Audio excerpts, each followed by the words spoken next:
I have brick every single day for the last 3 weeks since we started teasing it. The internet has gotten very mad at me. I was like, I want to do what she did with Bangers. I want to have that moment. No one nowadays makes major music videos like Gaga did back in the day, Britney did back in the day. And so that for me is a massive thing. And I am the first in the generation. It is very scary, but someone's got to do it. Aston said if you watch Karma, you'll see that her dancing is better in it. I watch Karma. The dancing looks the same as it is on TikTok, in my opinion.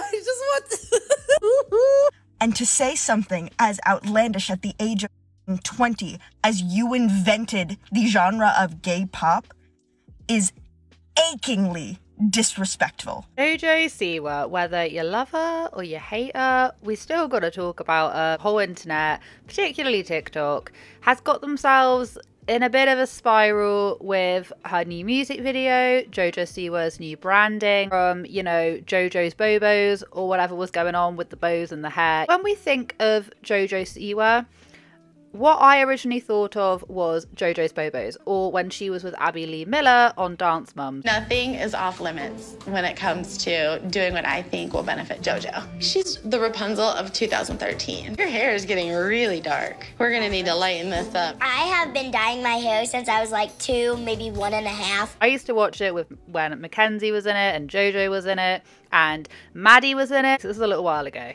But all of a sudden, people have had a lot of issues with her rebranding and how she is comparing herself to Miley Cyrus. She is saying that she wants to invent gay pop, which, I mean, a lot of people are very annoyed about that. But like I say, whether you love her or you hate her, I want to just take you guys back a little bit to where it is right now, because there have been some controversial things that Miss Siwa has done, I would say, in the past year. Anything that's happened before that is well beyond my realm of knowledge. About a month ago, Rolling Stone published an article from Angie and Leah Sanderson. Leah was in a girl group that JoJo and her mother Jesselyn founded called XOMG Pop, and they are alleging that JoJo and her mother Jesselyn treated them like trash. Was this rebranding because she wanted to do it, or is it because she's trying to push herself away from accusations and things that have happened and have come to light in the past year? Starting off, we had the Colleen Ballinger situation. Colleen Ballinger was outed for sending extremely inappropriate messages to minors.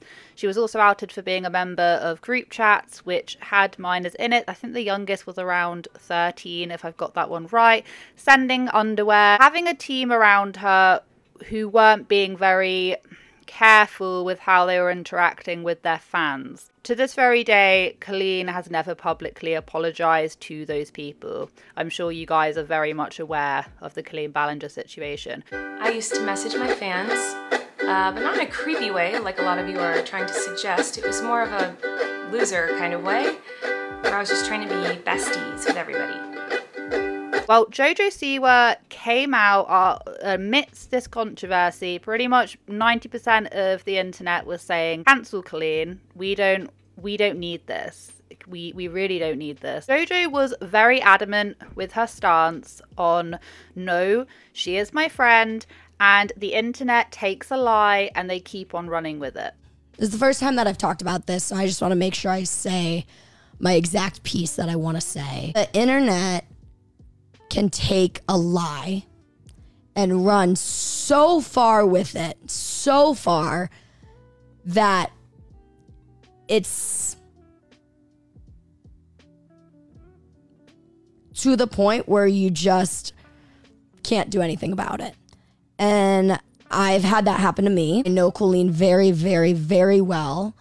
And I think the work that Colleen has done for the internet is incredible. After she said this, of course, a lot of people were very outraged. I do think it is fairly ironic. Since a very young age, she has been a member of Dance Moms, and she would have been very, very used to there being an out-of-control power dynamic with her and then the adults surrounding her. Well, if you're so good, you don't really need to be a part of the Abby Lee Dance Company.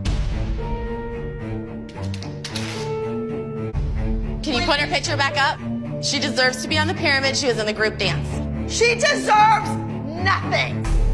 Don't have an attitude that you are entitled in this world. You are not. from there, gone on and done Nickelodeon. Once again, having an imbalance of power. Amongst all of that, is very good friends with people who are much older than her, i.e. Colleen. And the one thing that Colleen was getting a lot of slack for was the fact that she was very close with minors and fans and communicating with them in very unsavory ways. So I think that is something to keep in mind. First met your sister because drama went down on Dance Moms. Of course. Everybody else got to meet Colleen, but me and Nia didn't. So whole year pause. I had loved their family, and I had literally adored them, adored Colleen, adored Rachel, adored Jessica, Chris, and the kids, your parents, like everything. Mm-hmm.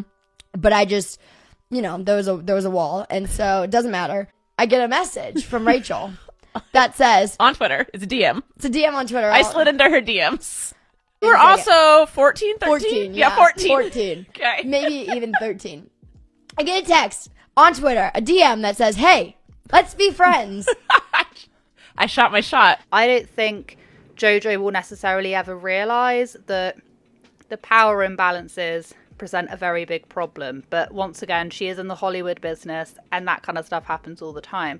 So that was strike number 1. Strike number 2 happened, and I don't know if a lot of you are aware of this, but there was a dance group that JoJo and her mum, Jesslyn, set up called XOMG Pop. A small handful of parents who came out and said that Jesslyn and JoJo were very abusive, did not treat people right, forcing this young girl who had spina bifida, sorry if I am butchering that, to dance even though at one point she was bleeding, and JoJo's mum said, "Oh, just stick a pad on it."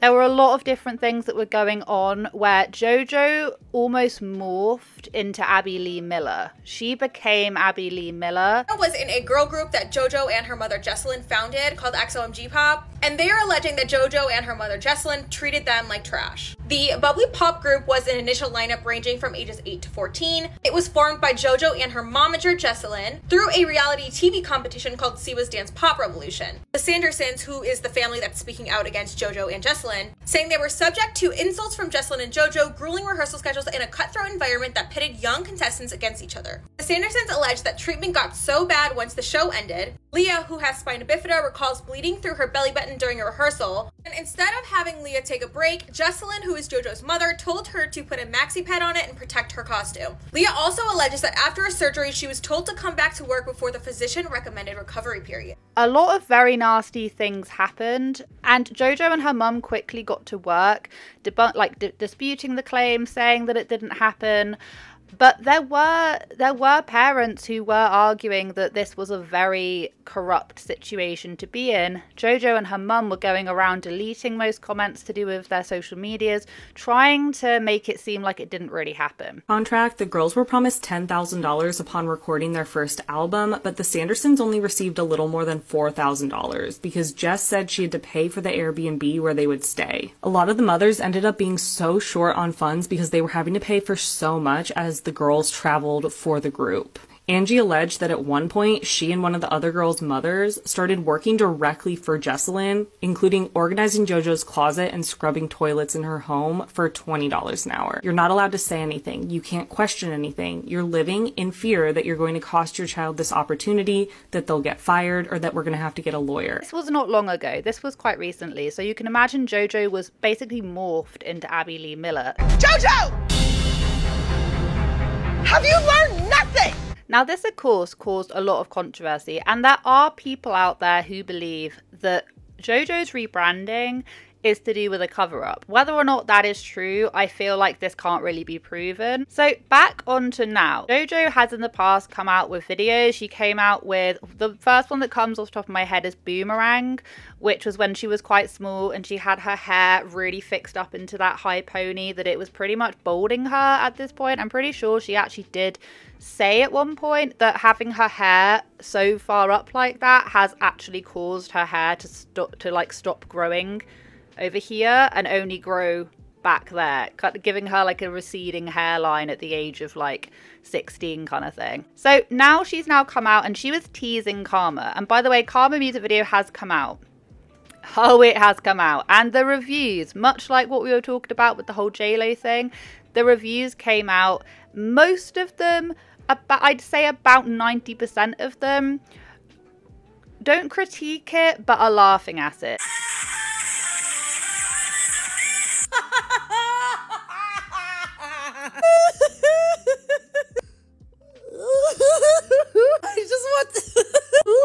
I just watched JoJo Siwa hump so much. You know what? Maybe this is the biggest rebrand since Bangers, because I did not expect that. Honestly, good for her. Reasoning why many people are kind of laughing at this whole thing is because JoJo has done a series of interviews or has said certain things have made people go, why are you saying this? Made statements regarding albums, saying that no one ever does full-length music videos anymore, which I'm not denying. I'm not saying that isn't true, but I can think of Taylor Swift off the top of my head who does do these very elaborate music videos. There are artists out there who do. But it tells a story, and I really wanted it to. No one nowadays makes major music videos like Gaga did back in the day, Britney did back in the day. And so that for me is a massive thing, and it's funded by myself because no one wants to put money into them nowadays because they just, apparently it's more valuable to like sing your song on TikTok and get that view. But I'm like, no, I want a visual. That's the kind of artist I want to be. He wants to invent or bring gay pop into the scene, which has annoyed, I would actually say has annoyed a fair few people. I wanted to start a new genre of music, and they said, what do you mean? And I said, well, it's called gay pop. I remember when JoJo Siwa first came out, and my first thought was how incredible it could be. Oh my god, somebody who prominently works in children's entertainment being openly gay, this could open so many doors for the community and do such good work. But part of being young and queer and coming out and joining this community, entering into this space, is learning your history, learning your roots, and knowing where we've come from, and knowing just how much work it has taken to get us where we are today.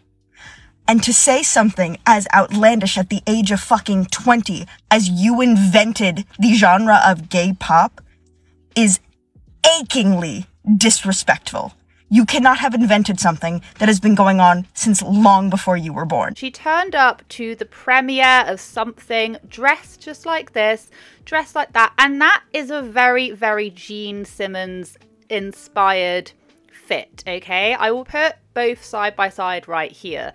Now, people were saying, how dare you, pull off this look and then not say who it is influenced by, because this is just so obviously who it's influenced by. When she was interviewed, she didn't know. It sounds as if she has absolutely no idea who Gene Simmons is. I don't think she had any idea. Out there to not be afraid to take a risk. I mean, the shit Freddie Mercury used to wear on stage, you'd be like, what? No, but now it's like, people are afraid to be different, and we're all different, we're all weird, we're all a little f***ed up, and I think that's okay to show that. I'm getting like a sexy glam Gene Simmons sea creature going on here. You know, the amount of references that people have told me I look like in this video that I have no clue what they are is sickening.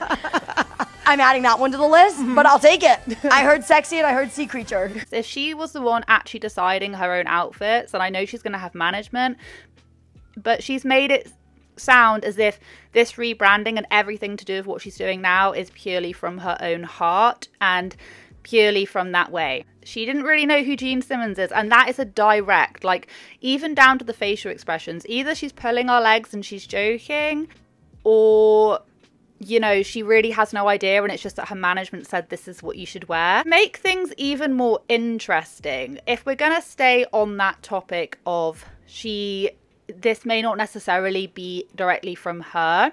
So there was this TikToker who managed to find out, and once again, well, we're about 98% certainty here, that very song that she brought out, Karma, that very song was actually intended for Miley Cyrus back in the day. And I'm going to let this guy explain it, because he does it a lot better than I ever could. Karma by JoJo Siwa is actually a scrapped Miley Cyrus song, and I'm not joking. So back in 2011, which is when Miley was in her Can't Be Tamed era, a popular update account for her said that they heard from a very reliable source that Miley had a song called Karma's a Bitch. And then Miley seemed to confirm this in 2012 when she was in a Twitter conversation with the producers of Can't Be Tamed, Rock Mafia, and they even responded to her tweet with hashtag Karma's a Bitch. If you look at the writing credits for Karma by JoJo Siwa, you'll see that JoJo isn't listed. She she took no part in writing the song. But who is listed? Rock Mafia as the producers and writers, and Antonia Armato as a writer. And Antonia wrote for a bunch of Disney artists back in the day, including Miley. I get why Miley didn't release it because she was still under Disney at the time, so they probably heard her say bitch and they were like, not on our watch. She has been insinuating that she wrote this song about her ex, and she has done several press runs, and one of her parties she was saying, listen to this, I wrote this song about my ex, but don't actually think that is the case. Pretty sure that that song back in the day was intended for Miley, and it's just been sat in the vault. It has been sat in the management vault. Like it or not, everyone knows that moment. And I think that that made such an impact. I think every child star has made their impact in some which way becoming an adult star, but Miley's flip, Miley's switch, Miley's turn was the greatest thing that I've witnessed with my own two eyes. This is what I want. She is my #1 idol. I was like, I want to do what she did with Bangers. I want to have that moment. And I mean, look, I'm flattered that the world even can compare that. That's crazy to me. If I had to have my own little personal opinion here, it's made it abundantly clear that she idolized Miley Cyrus's breakthrough with Bangers. You know, Miley Cyrus just broke out of that little girl Disney Channel Miley. She was all of a sudden Miley Cyrus, Bangers, you know, coming like a wrecking ball. We had that, was it with Robin Thicke? We had that with the finger thingy-majiggy. I remember that being on TV at one point a little while ago. But she wants that so bad. And the problem is, I don't necessarily feel that just the little things that have happened here, whether or not it's her management that want to try and push her in that way, or whether or not it is actually her. Was a bad girl. Fuck yeah, I was. You ever see someone do a triple pirouette? Fucking bad bands do. You don't understand, like, back in the day I was bare naughty, like, literally so naughty. I was, like, dealing, all sorts, like, making you pee, pushing pee, you know how it be. What, with the girls from Abbey Lee Dance? Yeah, me and the girls did all sorts. Abbey Lee Miller was our top customer. But aside from that, yes, a lot of people did find the whole thing extremely funny. And was it everything that she hyped it up to be? I'm not really sure, because I don't feel that you can compare JoJo Siwa to, you know, what Miley Cyrus wanted to do, or what a lot of these other people wanted to do. She does in fact feel that she can be this generation's Miley Cyrus. She has her Miley Cyrus song. She has an outfit that she very clearly has not been coordinating herself, and a part of me does feel that a lot of it is very much down to where her management want this to go. Now, is this to try and distract you from the fact that all of this happened earlier on this year? Maybe, perhaps. I mean, the whole Colleen situation, I feel that the management maybe couldn't give two hoots about, even though there was a bit of a fuss about it. But this whole ex-OMG pop debacle really was a big thing, and not enough people are talking about it. It'll be very interesting to see where this goes to, but I just thought that I would do a little follow-up, because I see a lot of people talking about this and not necessarily highlighting the fact that she has had a semi-controversial past year, and that is something that we should not be forgetting. No one has made this dramatic of a change yet. No one has made, in my generation, this extreme of a switch. And I am the first in the generation. It is very scary, but someone's got to do it. That's pretty much all I wanted to say. I'm sorry if I missed any little bits out. My head is a little bit scrambled. It is nearly the end of the Easter holidays. I hope you guys have a wonderful day wherever you are in this world. Take care of each other, take care of yourselves, and I will catch up with you guys in the next video.